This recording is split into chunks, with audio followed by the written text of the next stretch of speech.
My name is Benis Abubedu. Many thanks for your company. Now, the heartbreaking documentary on how dreadful it is to give birth at the Okomfo Teaching Hospital will air this evening at 8 p.m. here on Joy News, also on Joy FM and Love FM at 8 p.m. to be specific. Now, this special assignment throws the spotlight on how about 4 new babies die every day due to congestion and how an abandoned maternal and child health center started in the 1970s is yet to be completed.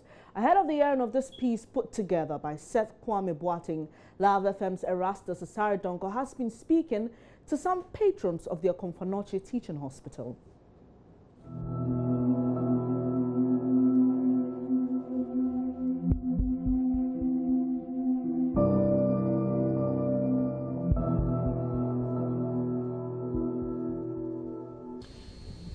This is the story about 2 facilities.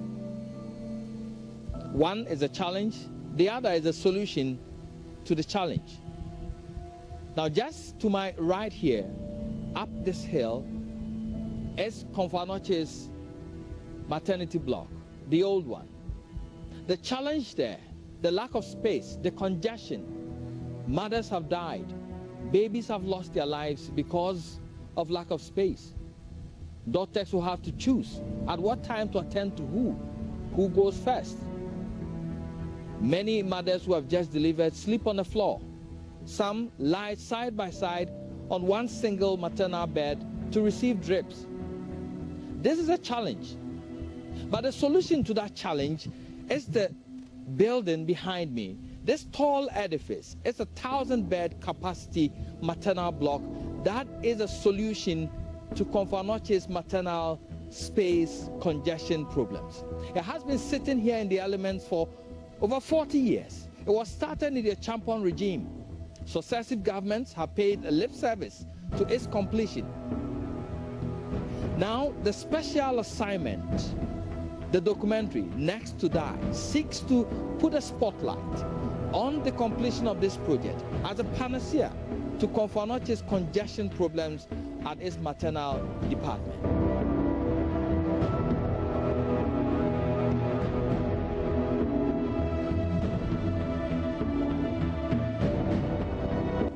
As you can see, this has several floors. There are several theaters in there and so much space for our mothers to occupy. So it will want to expand the work of doctors. We will have to bring in more doctors. It will also help in the discharge of their duties to help our mothers get enough space to deliver in peace. Now, there are many people who are so happy with the completion of this. They have heard the campaign that multimedia is mounting to get this completed, and there are people who are so excited. This man has lived here for so many years. He's seen how this started, how successive governments have indeed delayed this progress. Successive governments have failed since a Champon regime up to now. I've been in the barracks for over 25 years, but there's nothing done about it. Rain has beaten the room always. Nothing has been done about it. So I'm hopeful you can help us to complete it. Stay with us here on Joy News. That full documentary will be aired later this evening at 8 p.m. on this channel. Also will be aired on Joy FM and Love FM as well. Away from that, government has reappointed procurement expert ABAJ as the Chief Executive Officer of the Public Procurement Authority, PPA. Now, over the weekend, he outlined his vision for the sector. Procurement as a cost center is set to take 70% of government revenue. In recent times, most public sector corruption acquisition have had procurement more practice at its center. Shortly, Collins A. Sapong, President, Ghana Institute of Procurement and Supply, will join me for a discussion on procurement and corruption, with particular focus on government's move to have the cabinet oversee single or sole sourcing deals. Let's listen to ABAJ's vision first. In fact, when the PPA was established, the understanding was that a professional procurement person would run the affairs of that authority. There were a lot of objections and a lot of opposition for this new appointment. I hear in the air a lot of people saying, but the man has been there before, why is he going back? And that was not a strong defense. So even though that is the angle a lot of people came, it was not convincing enough to stop the president from getting somebody who has done it before, somebody who has the passion for it, somebody they believe can bring the desired reforms. What PPE needs and what procurement profession in this country need is reforms, and also to give the professionals the needed support to be able to perform in their various establishments and organizations. In the quest to make industrialization a major priority of progressive governments, emerging economies all over the world are constantly overhauling and reviewing their national procurement strategies to ensure the attainment of value for money in the procurement of goods, works, and services. The Public Procurement Act, Act 663 of 2003, and the Procurement Amendment Act, Act 914 of July 2016, or let's say of 2016, should be revisited. As I stand here, I still believe that even the amendment must be revisited, should be revisited to make it commercially and socio-economically responsive to the current trends and strategies in effective procurement practices. Well, that was ABJ procurement expert who's been appointed as the Chief Executive Officer of the Public Procurement Authority. But to have this discussion on procurement and corruption, with me in studio is Collins A. Sapong. He's president of the Ghana Institute of Procurement and Supply. Thank you so much for joining us. Thank you. How are you? I'm good. All right. I'm doing well. I'm doing well. Let's Great. start off with this. Now, we've had hints that government wants to oversee sole sourcing or single sourcing at the cabinet level. How does that news come to you? Well, as a practitioner and a professional body, it's a good feeling. I'm saying this because in the past, organizations did not even recognize what procurement brings to the table. And having a top body like cabinet, or the president himself and the vice, the finance ministers, all having interest in how procurement is done within the country. It's a good feeling for we the practitioners and the professionals. Yeah. As well, someone would say that is it not the case of not being able to do your job properly, so the cabinet has to come in, because, well, the statistics show that many of the issues, that have bothered in recent times on public sector corruption have to do with procurement. So could it not be the issue of, well, let's just have a way of micromanaging these people? Okay, let me say that it's good for the president and his cabinet to have oversight responsibility for procurement, because as AB said, about 70% of the government revenue, okay, goes into procurement. Now, but the issue is, are we having technical people at the cabinet level to do what they are supposed to do? Why are we going to then, we just need to have technical people at Public Procurement Authority to be able to stop some of the past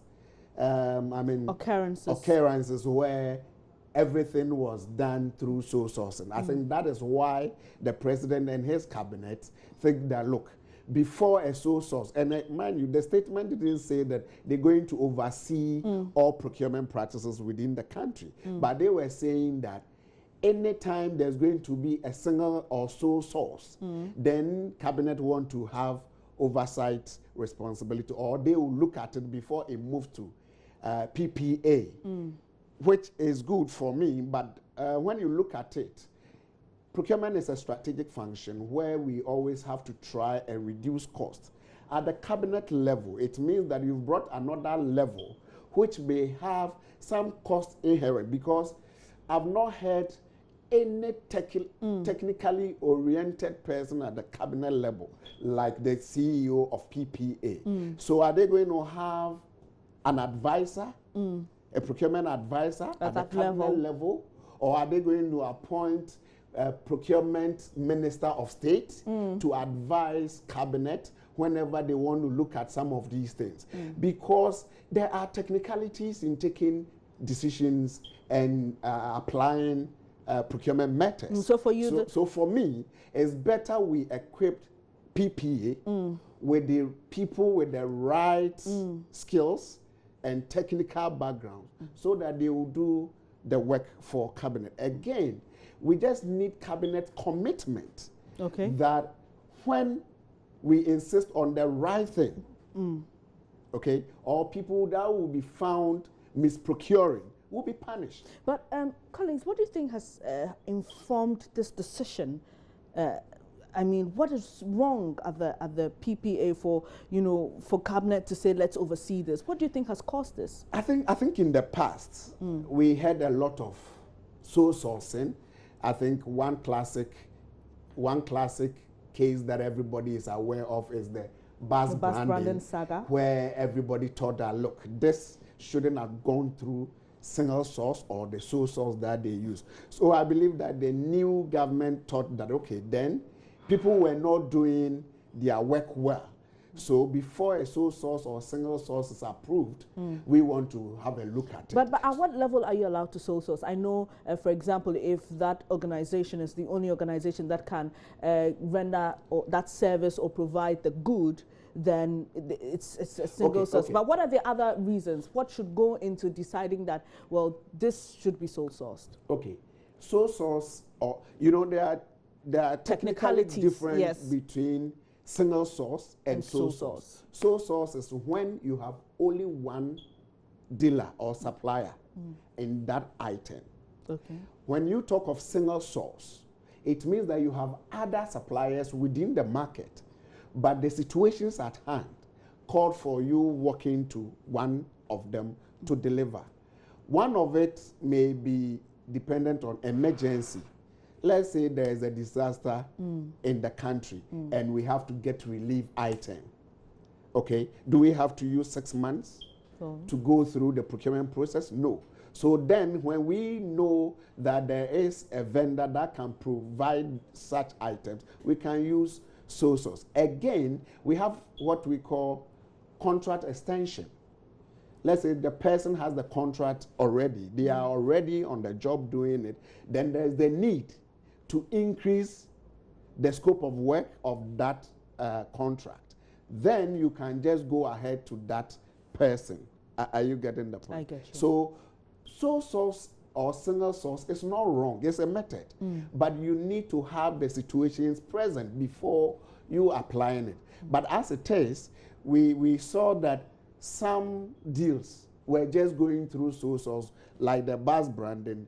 It will be difficult to agree that it was an emergency or an urgent item that needed to be done at that particular moment, but it went through sole source. So I believe those things have informed the current government to see that, look, I think people have been doing underhand dealings there. So before we give sole source, let it come to us, let us look at it. But I think we need to look at the costs to that cabinet overseeing before it comes to PPA. I will suggest that we need to get technical people at PPA level. The board members should have the wherewithal to handle some of this technical and dynamic procurement issues, so that at that level we can handle it. Yeah. So apart from having, you know, technical people at the PPA, why do you think we keep getting issues with public procurement, apart from that fact that you're saying that there should be more technical hands?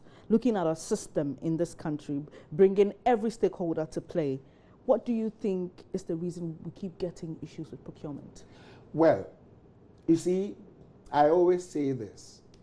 Procurement as a function is the only function where money gets out of every organization.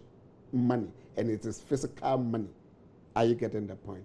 So everybody handling procurement, okay, without the technical background and the ethical and the code of conduct training embedded in that person, okay, means that that person had been given a blank check.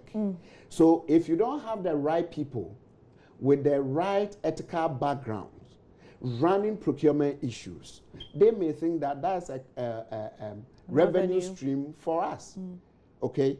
And over the period, most of the times we hear some of these issues, and as a president of Ghana Institute of Procurement and Supply, I do call the procurement person that, look, I'm hearing these things. What about it? I say, boss, I'm not even aware. It was done at the top. And I can boldly say that 90% of the procurement issues that come out, the procurement practitioners and the procurement professionals within those organizations are not involved. So they've become redundant. Is that it? The top guys may just relegate them to the background so that they will have their way to run some of the show. So what do you think can be done to give more power to procurement officers then? Good. So now that we have PPA having ABJ, one of his vision is to equip all the ministries and the government institutions with the right kind of procurement officers at the various positions, okay? He's going to also introduce periodic procurement audit. Mind you, there's difference between procurement audit and the accounting audit that they do. But at the end of the day, you see the Auditor General coming now with some issues. Findings, at times, there are some things that you need a procurement professional to even pick it up. Some people can even run the process all right, but you can see that there are some loopholes, which it is only the technical eye that can bring it out. So we need to get procurement guys to the places and the positions that they will be able to do the work right, because we are going to license ourselves, and therefore if Collins or any other person misprocures, it means that my license will be withdrawn from me. Okay, so that's another measure you're putting in place to deal with issues of corruption with procurement. Yes. Okay, and now I know that per the Procurement Act, inducements, kickbacks and all those things are not allowed in procurement according to our act. But there's also this thing of the 10%, 10 to 10 deals. I like your reaction, but that is one reason a lot of procurement officers have been accused of being corrupt. Okay. How, as the president of the Ghana Institute of Procurement and Supply, how are you working to deal with this problem? And really, are procurement officers corrupt at all? In fact, like I said, about 90% of the issues that we hear, or the misapplication of the Procurement Act and stuff, when you go deeper into it, you see that the core procurement guys are not involved in that, okay? But I'm using 90% because you definitely have some bad nuts within the fraternity. Now, you were talking of 10%. I always tell people that your perception about me, so you are. We've created the perception that procurement people should take something, or they take something before they give you contract. That's why they've created this 10% brown envelope. But does it happen? From the professional side, I don't think any professional procurement guy with the right training and the ethical background should solicit money from a vendor or a supplier before giving a contract. You have to go through the process and let suppliers win on merit. Are you getting the point? But some people, the wrong ones or the bad ones, will definitely find a way of getting their 10% before giving contract. And that's why I keep on saying, we have it. It is spoiling the profession's name. But when you go deeper, those who are involved in taking money before giving contracts, those who give businesses to their cronies, those who even shelve when there's a contract within their organization, they will not make it public, but they will rather inform the few that they know they will get something from. Those guys are not many, and most of them are not purely procurement trained professionals.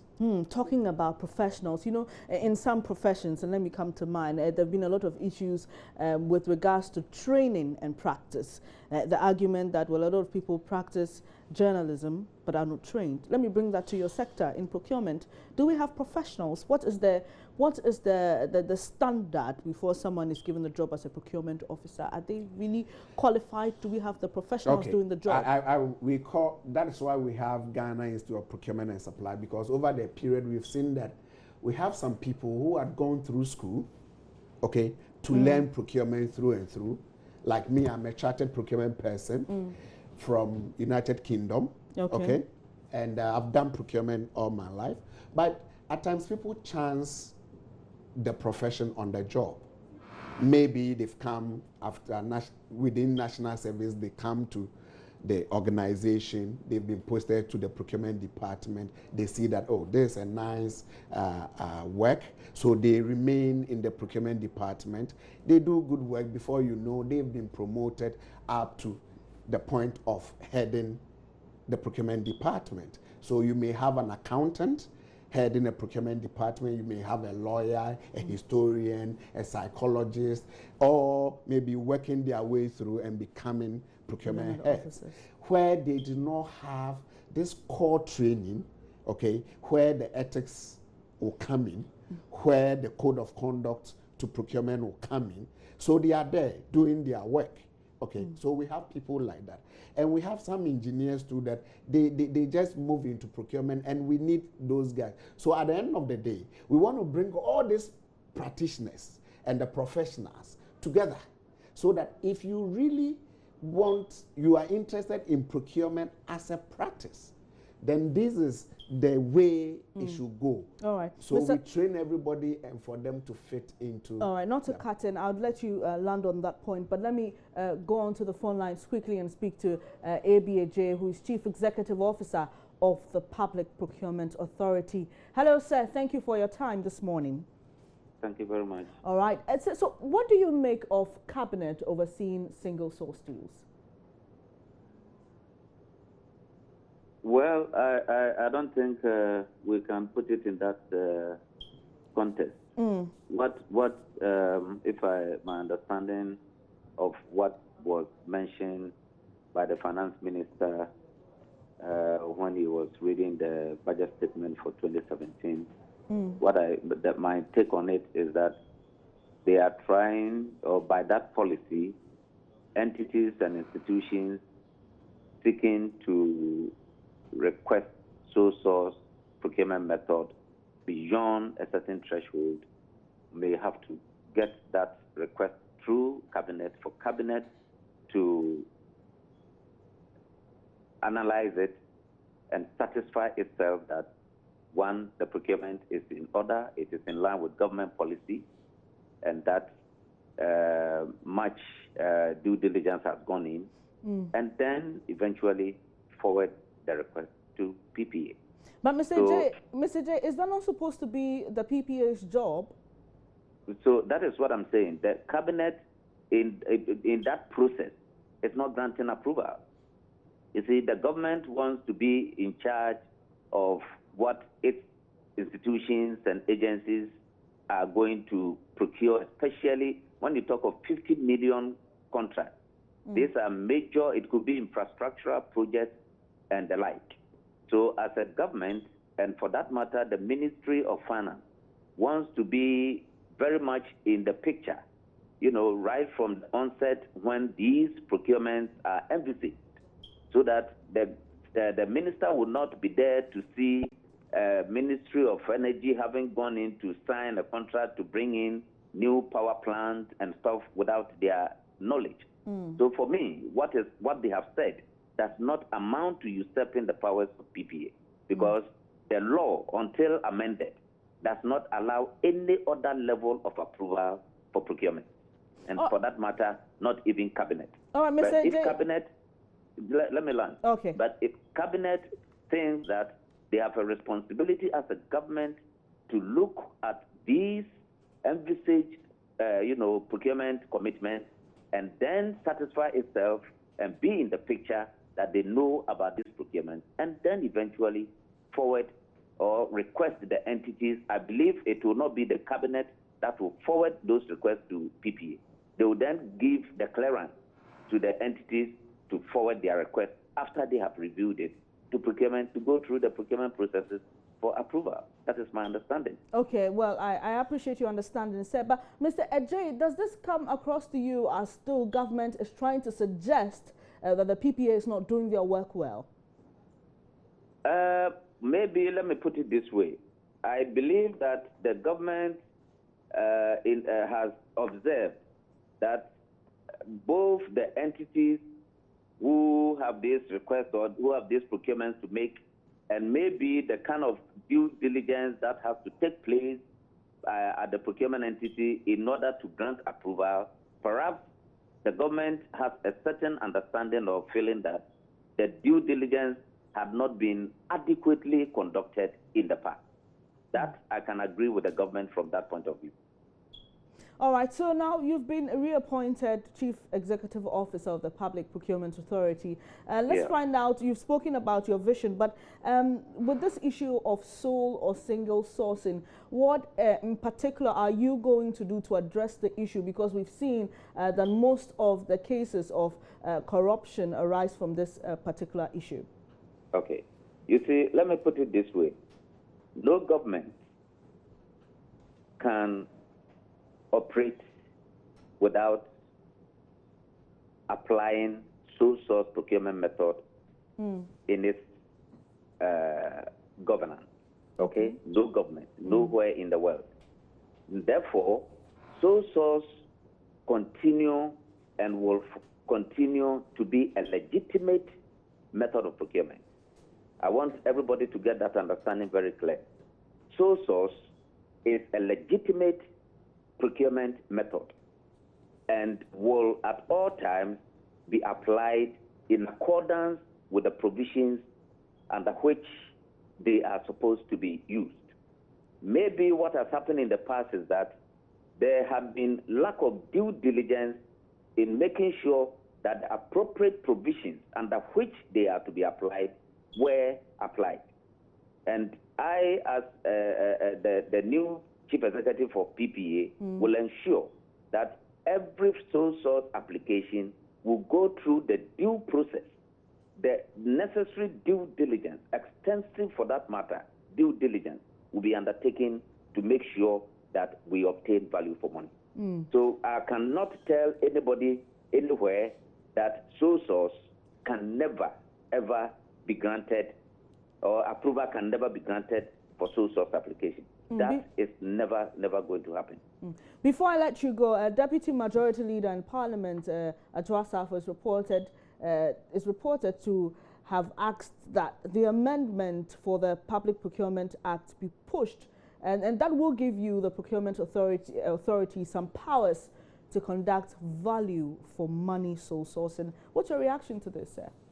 Of course, that is the vision of the Public Procurement Authority. I think I heard your guest saying that my vision is to establish a public procurement audit division and a value for money division at PPA, so that PPA will have the powers to conduct extensive due diligence, extensive value for money analysis to make sure that every single approval granted actually will stand the test of time, because we will have ensured that that procurement has achieved the value for which it is meant for.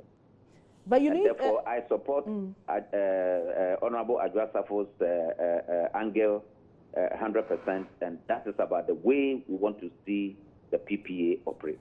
But sir, you need the act to be to be amended. I beg your pardon, to get the powers to do this. How, in terms of what you're looking forward to, how quickly do you want the act to be amended? I can tell you that the current law empowers us to do the due diligence and to do value for money. Okay. The current law as it is, you know, we've just had the law amended, the original law of Access 3 of 2003 amended in July or in 2016 Act 914. All right? I can say that per the current law, the PPA should be able to do due diligence and also do value for money analysis in granting sole source approval. However, to be able to establish the unit that I'm talking about, I will need approval from the Minister of Finance and possibly just an instrument at Parliament to give that, I would say, that absolute power to PPA. All right. Thank you very much for your time, Mr. ABJ. He's Chief Executive Officer of the Public Procurement Authority. So he's touched on Act 914 being the amended version of Act 663, the Public Procurement Act. But let's talk about the government's one district, one factory policy. How will procurement play a role in this? Okay, one district, one factory is to create employment for everybody. And we want to say that without having a procurement policy or a strategy for this initiative, we may just hit the wall. What we are saying is that, granted, in a particular area, they've seen tomatoes. So, is it tomato paste? Yes. Factory is there. They place it there. And then they produce this tomato paste. You and I, we stay in Accra or Asamankes or anywhere, and we've developed taste for foreign tomato paste. And therefore, we go to the shops and we start mentioning the brands that we know. What will become of that tomato paste being produced at that particular district. But if there is that procurement strategy or a district procurement strategy or policy that, look, for this factory to move on, let us have a policy that this catchment area, nobody should bring, let's say, any other type of tomato paste into that area. Okay? So it becomes, let's say, by Ghana or by district or by whatever name will come for it. So that one procurement comes in. But most of the time, people come out with strategies without knowing the procurement and the supply chain dynamics to it. So that is what I'm saying, that in any of the district, whatever that have been identified to be produced or whatever factory over there, we should have procurement in the thinking of the strategies in there. Thank you very much, Mr. Collins Ajaman Sapong, for your time this morning. I really appreciate this conversation. And Mr. Collins Ajaman Sapong is president of the Ghana Institute of Procurement and Supply, and we've been having the conversation on government's hint of overseeing sole sourcing, single sourcing in the country. And I also had Mr. ABJ, Chief Executive Officer of the Public Procurement Authority, joining in the conversation. Now, away from procurement issues.